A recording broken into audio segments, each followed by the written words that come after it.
Hey everyone, this is a custom deal from Directronix. They use the Xv2 motor from Sundown with the U frame, and we got a kit. I put the boots on so they look pretty. There you go. They put the epoxy on the back, so it's aluminum coil.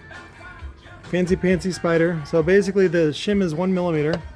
So what I'm going to do is lay down a bead in here on the spider landing, put it down, and then basically put a weight on the middle of it.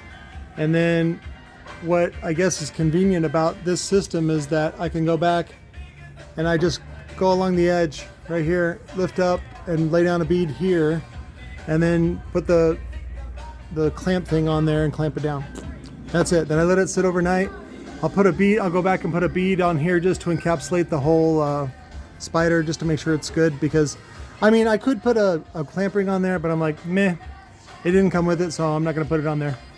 So, but yeah, custom subwoofer. I mean, it's not hard, good lord.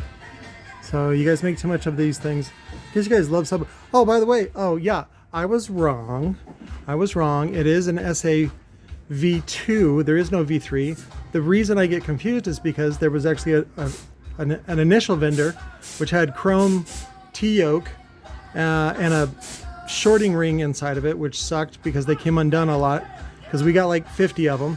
And then there was the version 2, which is the black steel version of the SA, but they both use the same coil size for the most part. There's a slight difference in the shim, but it's basically the same woofer.